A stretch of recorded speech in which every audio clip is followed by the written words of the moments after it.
आदर आदाब अभिनंदन आभार। मैं हर्षल जिंदल एक बार फिर से आपका स्वागत करता हूँ इलेक्ट्रिकल फीवर में। आज हम एक बार फिर से एक लाइटिंग डिवाइस के बारे में बात करने जा रहे हैं। एक ऐसा लाइटिंग डिवाइस, एक एलईडी हम पहले डिस्कस कर चुके हैं, स्मार्ट बल्ब भी हम डिस्कस कर चुके हैं, पर आज हम एक और लाइटिंग डिवाइस की बात करने जा रहे हैं जो आज भी हमारे घरों में इस्तेमाल किया जाता है। तो आज हम बात करेंगे ट्यूब लाइट्स की। वो जो सिलेंड्रिकल शेप वाली लंबी वाली ट्यूबलाइट्स होती हैं, वो जो हमारे घरों में लगी होती हैं, आज उनके बारे में हम डिस्कस करने जा रहे हैं। तो आज हम देखेंगे what is a tubelight, what are the key components of a tubelight. Tubelight के अंदर जो चौक कॉइल लगी होती है वो देखेंगे कि हम वो क्या होती है, उसका काम क्या होता है। जो स्टार्टर लगा होता है वो क्या होता है, उसकी कंस्ट्रक्शन क्या होती है, वो काम कैसे करता है, वो सब। एंड एट लास्ट हम देखेंगे टोटल जो हमारी पूरी ट्यूबलाइट का सर्किट है वो कैसे काम कर रहा है और कैसे हमें विजिबल लाइट, वाइट कलर की जो विजिबल लाइट है वो हमें मिल रही है ट्यूबलाइट के थ्रू, वो देखेंगे। तो thereafter we will see some important questions out of the topic. और ये बहुत ही छोटा सा टॉपिक होने वाला है, तो जल्दी से इसको शुरू करके हम जल्दी ही ख़त्म कर देंगे। 10-15 मिनट में हम इसको जल्दी से ख़त्म करते हैं। So let's start the topic. तो चलिए शुरू करते हैं आज के टॉपिक को। तो सबसे पहले व्हाट आर ट्यूबलाइट्स। ट्यूबलाइट एक fluorescent lamp in the shape of cylindrical tube, उसे हम ट्यूबलाइट कहते हैं। फ्लोरोसेंट लैंप का मतलब जो हमें लाइट देने वाला है, और सिलेंड्रिकल ट्यूब हमारी सिलेंडर की शेप में होती है ट्यूबलाइट। तो उस चीज को सिलेंड्रिकल शेप और जो चीज हमें लाइट देने वाली है उसे हम ट्यूबलाइट कहते हैं। Fluorescent lamp within cylindrical shape is known as tubelight. Tubelight हमारा एक ऐसा लैंप है जो कि हमारी मरकरी के डिसोल्यूशन, मतलब जो मरकरी की वेपराइजेशन पे काम करता है। मरकरी के जो आयन्स होते हैं उनकी आयनाइजेशन पे काम करता है। ठीक है, वो जो मरकरी के जब जो इलेक्ट्रोड होते हैं हमारे ट्यूबलाइट के, अगर उसके जब अक्रॉस हम वोल्टेज अप्लाई करते हैं तो उस वोल्टेज की एप्लीकेशन से जो हमारी मरकरी है वो आयनाइज हो जाती है। उसके अंदर जो मरकरी प्रेजेंट होती है ट्यूब के अंदर, तो मरकरी आयनाइज हो जाती है। उसकी आयनाइजेशन की वजह से हमारी यूवी रेज एमिट होती हैं। तो उन तो फर्स्ट ऑफ ऑल तो उन आयनाइजेशन की वजह से यूवी रेज एमिट हो रही है ट्यूबलाइट के अंदर, बट हमें तो बाहर विजिबल लाइट, यूवी रेज तो हम देख नहीं सकते, हमें तो बाहर विजिबल लाइट आ रही है, वो भी व्हाइट कलर की आ रही है। तो वो जो यूवी रेज को विजिबल लाइट में कन्वर्ट करने का काम होता है, वो फोस्फोरस कोटिंग होती है हमारी ग्लास ट्यूब के अंदर। तो उसके ऊपर जब वो अल्ट्रा वायलेट लाइट स्ट्राइक करती हैं, तो वो फोस्फोरस कोटिंग उस अल्ट्रा वायलेट की रेज को क्या कहते हैं, उसको रिफ्लेक्ट करता है। जो जो उसको रिफ्लेक्ट करता है तो वो हमारी विजिबल रेंज में आ जाते हैं और वो व्हाइट कलर की लाइट हमें दिखाई देने लग जाती है। तो ये ट्यूबलाइट्स का बेसिक फंडामेंटल है कि कैसे व्हाइट लाइट हमें एमिट कर रही है। तो अब ये देखते हैं कि फॉस्फोरस कोटिंग क्या होती है जो हमारी वो ट्यूबलाइट के अंदर लगी होती है। तो ट्यूबलाइट आपने देखा होगा कि वो है तो वैसे तो एक ग्लास, मतलब शीशे की बनी हुई है, और शीशा हमारा बेसिकली ट्रांसपेरेंट होता है। बट आप जब भी एक ट्यूबलाइट बाय करके लाते हो मार्केट से, तो आप देखते हो कि वो ट्रांसपेरेंट नहीं है, उसके ऊपर व्हाइट कलर की कोटिंग करी होती है, वो व्हाइट कलर की दिखती है हमें बाहर से भी। तो वो जो व्हाइट कलर की कोटिंग हमारी ग्लास ट्यूब के ऊपर करी जाती है, वो हमारा फॉस्फोरस की कोटिंग होती है। तो फॉस्फोरस की कोटिंग का हमारा उसके ऊपर जो हमारा मेन मकसद है वो फॉस्फोरस कोटिंग लगाने का, वो जो यूवी रेज एमिट हो रही है ट्यूबलाइट के अंदर उसको विजिबल लाइट में कन्वर्ट करने का काम है, वो फॉस्फोरस कोटिंग कर रही है। तो व्हाइट कलर की कोटिंग हमारी फॉस्फोरस की होती है वो। ठीक। अब जो फ्लोरोसेंट लैंप ये वाली जो हमारी ट्यूबलाइट है, ये हमारी इलेक्ट्रिकल एनर्जी को यूजफुल लाइट में कन्वर्ट करती है with very more efficiency than incandescent lamp. तो आपके घर में वो बल्ब लगे होते थे, पुराने जमाने में बल्ब लगे होते थे हमारे येलो कलर की लाइट जो एमिट करते थे, उनसे बहुत ही ज्यादा एफिशिएंट ट्यूबलाइट्स हैं। एलईडी से कम एफिशिएंट है, बट वो बल्ब से ज्यादा एफिशिएंट ट्यूबलाइट्स हैं। ठीक है, और जो इसकी एफिकेसी, मतलब जो लाइट की इंटेंसिटी भी इसकी हमारी जो है वो 50 टू 100 ल्यूमेंस पर वॉट। ल्यूमेंस हमारा एक यूनिट है जिससे हम लाइट की इंटेंसिटी को मेजर करते हैं। तो वो जो 50 टू 100 ल्यूमेंस पर वॉट इसकी लाइट की इंटेंसिटी एमिट करती है ट्यूबलाइट। और तो आप जितने ज्यादा वॉट्स बढ़ाते जाएंगे उतनी ज्यादा लाइट की इंटेंसिटी बाहर आती जाएगी, मतलब उतनी ज्यादा आपको लाइट की क्वांटिटी बाहर मिलेगी। ठीक है, तो ये हो गया ल्यूमेंस का पर। तो इस स्लाइड में हमने डिस्कस करा ट्यूबलाइट्स क्या होती है, ट्यूबलाइट्स के अंदर जो व्हाइट लाइट बाहर आ रही है वो किस फिनोमिना से आ रही है। ठीक है, और ये कितनी ल्यूमेंस एमिट करते हैं पर वॉटेज। इसके बाद हम देखेंगे construction of a tubelight. Construction of a tubelight में आप अगर ये फोटो देखें तो सबसे पहले एल्यूमिनियम कैप ये आपको दोनों तरफ मिलेगा। बाई पिन हमारी जो ट्यूबलाइट्स हैं ज्यादातर बाई पिन चलती है, वैसे 4 पिन में भी आती है, बट ज्यादातर जो हमारी वर्किंग घरों में इस्तेमाल होती है ट्यूबलाइट्स वो बाई पिन ट्यूबलाइट यूज होती है। ठीक है, उसके बाद इलेक्ट्रोड कोयल, ये जो इलेक्ट्रोड कोयल ये ट्यूबलाइट के अंदर लगी होती है, एल्यूमिनियम कैप के साथ अटैच्ड होती है। इसके क्रॉस जो वोल्टेज आती है तो इसके क्रॉस ही वोल्टेज रुक जाती है। उस अब जो एनोड और कैथोड दो साइड पे हमारे इलेक्ट्रोड होते हैं, एनोड और कैथोड दोनों साइड जब वोल्टेज आती है तब आयनाइजेशन होना शुरू हो जाता है। जब आयनाइजेशन होना शुरू होता है तो पॉजिटिव आयंस हमारे एक तरफ अट्रैक्ट होते हैं, नेगेटिव आयंस हमारे एक तरफ अट्रैक्ट होते हैं। तो दोनों तरफ हमारे एनोड और कैथोड अप्लाई होते हैं। वो इलेक्ट्रोड कॉइल्स हमारी एल्यूमिनियम कैप के साथ अटैच होती है। अब उसके बाद कभी आपने अगर ट्यूबलाइट आपके हाथों से कभी ब्रेक हुई हो तो आप देखेंगे कि उसके अंदर से एक धुआं निकलता है। वो जो धुआं निकलता है वो बेसिकली ट्यूबलाइट के अंदर एक गैस फिल की होती है। वो जो गैस होती है वो आर्गन या क्रिप्टन या दोनों का मिक्सचर, इन दोनों तीन चीजें हो सकती है। या तो आर्गन गैस होगी उसके अंदर केली, या क्रिप्टन गैस होगी उसके अंदर केली, या आर्गन और क्रिप्टन दोनों का कॉम्बिनेशन उसके अंदर प्रेजेंट होगा। वो जो धुआं निकलता है ट्यूबलाइट टूटने पे, तो वो हमारी गैस जो अंदर प्रेजेंट होती है ट्यूब के अंदर वो बाहर आती है। ठीक है। अब आर्गन और क्रिप्टन ही क्यों? क्योंकि ये दोनों इनर्ट गैसेज हैं। इनर्ट गैसेज हैं तो इनका आयनाइजेशन करना इजी होता है। तो इसको इसलिए आयनाइजेशन तो बेसिकली हमारा मरकरी का हो रहा है, बट इसको इनर्ट एनवायरनमेंट देने के लिए हमारी इनर्ट गैसेज प्रेजेंट होती हैं। ठीक है। ग्लास ट्यूब, उसके ऊपर फोस्फोरस कोटिंग व्हाइट कलर की, उसके बाद मरकरी जिसका हम आयनाइजेशन करेंगे, उसके बाद कैथोड शील्ड ये हमारी जो उसके ऊपर लगी होगी इलेक्ट्रोड कॉइल के ऊपर, और ये ग्लास स्टेम जो उसके साथ कनेक्टेड होता है। तो ये हमारे सब कुछ कंस्ट्रक्शन है ट्यूबलाइट्स की, सारे एलिमेंट्स। अब इसके बाद दो एलिमेंट्स और होते हैं हमारी ट्यूबलाइट के सर्किट में। ये तो सिर्फ ट्यूबलाइट होगी। अब ट्यूबलाइट के सर्किट में दो एलिमेंट्स हमारे और होते हैं जिनका बहुत ही इंपॉर्टेंट रोल होता है ट्यूबलाइट के अंदर। First is the chalk coil. Chalk coil को हम बैलेस्ट भी कहते हैं। Second is the starter. Starter जो ट्यूबलाइट को स्टार्ट करने में हेल्प करता है। स्टार्टर इतना सा छोटा सा होता है, आपने जरूर देखा है, छोटा सा लगा होता है। और बैलेस्ट आपकी रेक्टेंगुलर शेप की इतनी सी होती है, थोड़ी भारी होती है वो, और वो हमारी जो ट्यूबलाइट की फट्टी होती है उसके ऊपर लगी होती है, बैलेस्ट। ठीक है। तो ये तो ट्यूबलाइट की कंस्ट्रक्शन थी, बट ट्यूबलाइट के सर्किट में दो चीजें एक्स्ट्रा हमारी हो आ गई हैं, स्टार्टर और बैलेस्ट।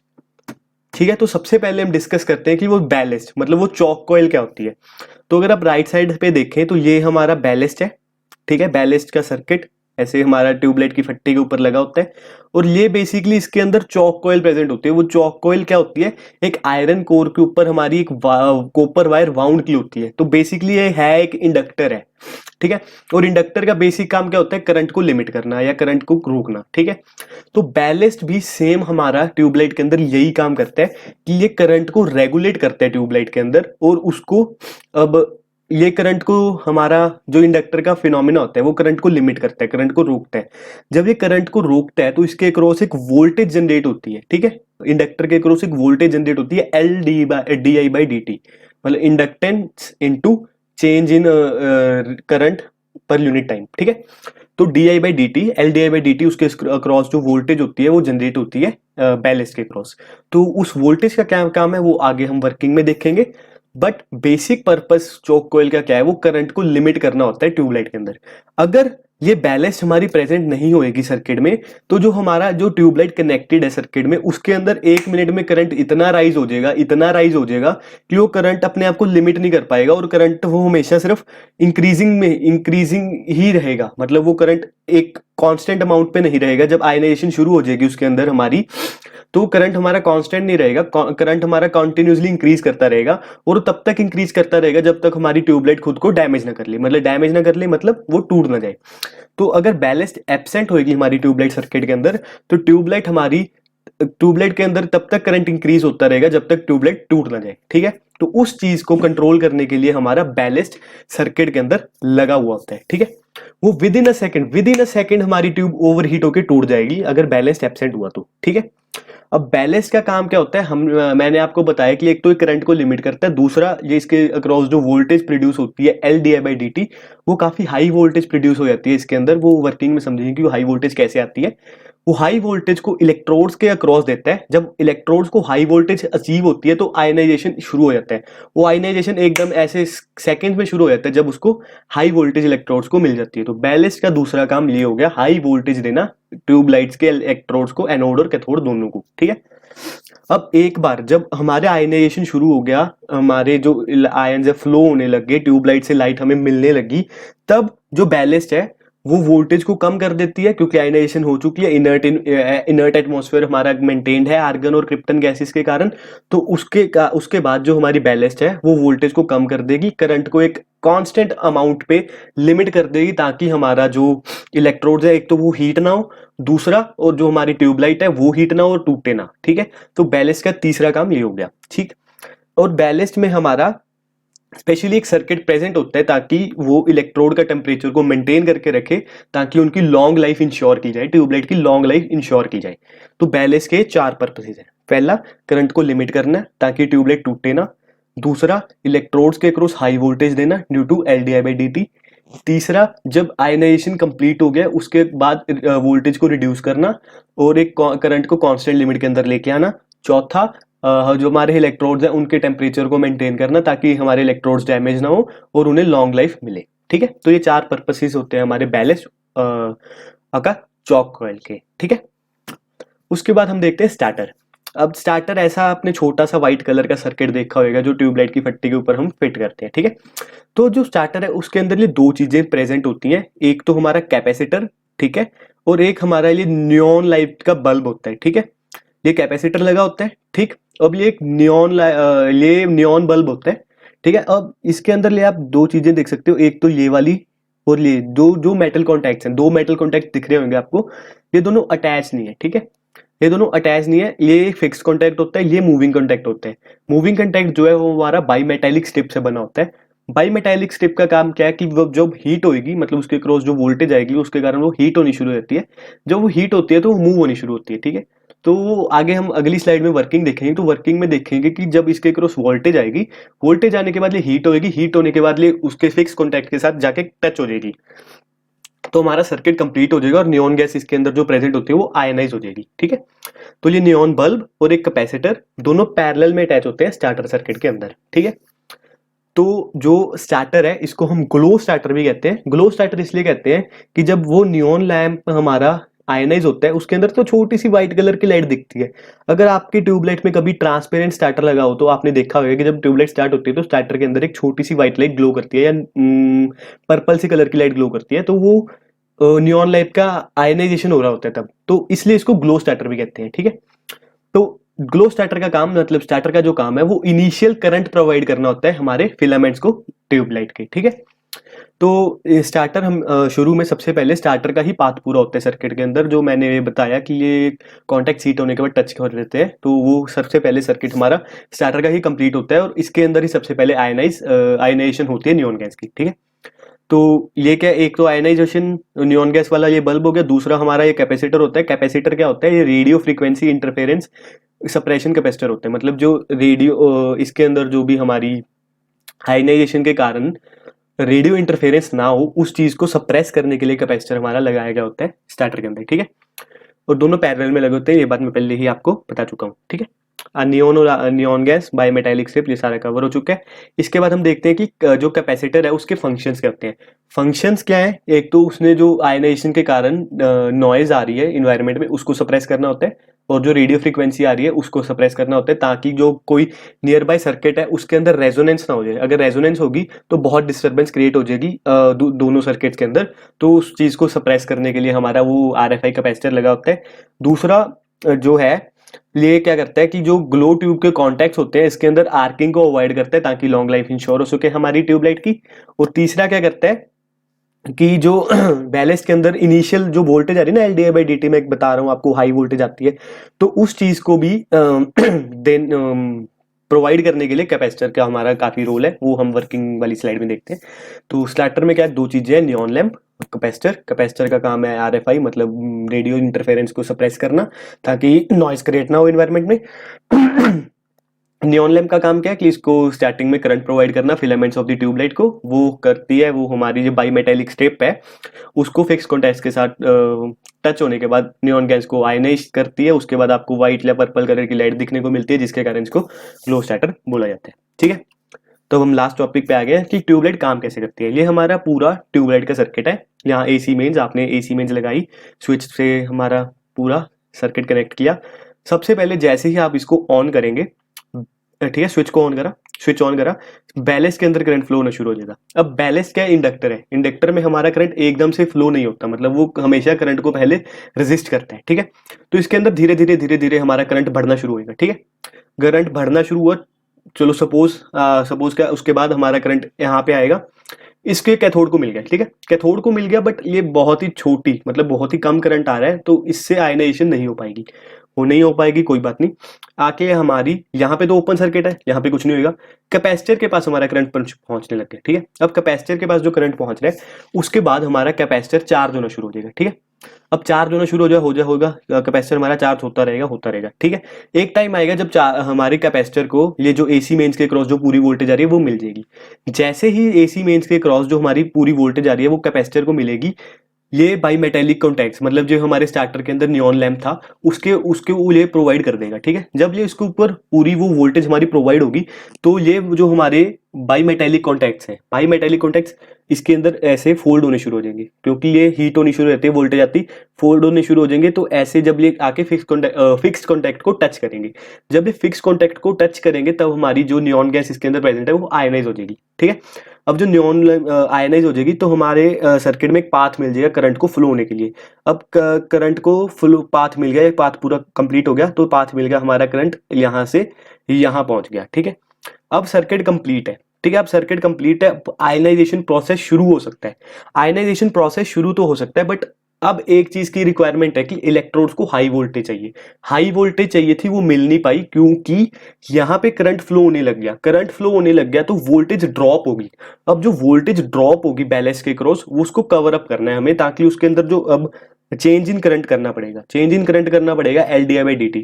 अब करंट को चेंज करना पड़ेगा ताकि इसके क्रॉस एक हाई वोल्टेज जनरेट हो। अब जो हाई वोल्टेज जनरेट के लिए हमें करंट को तोड़ना पड़ेगा, मतलब करंट का पाथ किसी ना किसी तरीके से ब्रेक करना पड़ेगा, ताकि LdI/dt एक्शन में आए और हाई वोल्टेज हमें मिले, ठीक है। तो यहां तक तो सिंपल था कि हमने यहाँ पे कॉन्टैक्ट्स ज्वाइन हुए, करंट फ्लो हो गया। अब करंट फ्लो होने के कारण बैलेंस के क्रॉस जो थी हमारी, वो अब हमें वोल्टेज ड्रॉप होगी, उसको हाई वोल्टेज में हमें करना है, वो हम अगली स्लाइड में देखते हैं वो कैसे है, ठीक है। तो ये पूरा हम सर्किट देख लेंगे, स्विच बोर्ड जंक्शन बॉक्स कैसे हमारा लगा हुआ है, ठीक है। हमने स्टार्टर का पार्ट समझ लिया कि स्टार्टर ने बेसिकली स्टार्टिंग करंट फिलामेंट्स के क्रॉस पहुंचा दिया, फिलामेंट्स के क्रॉस करंट तो आ गया, बट हाई वोल्टेज नहीं आई, जिसके कारण आयनाइजेशन शुरू होगी।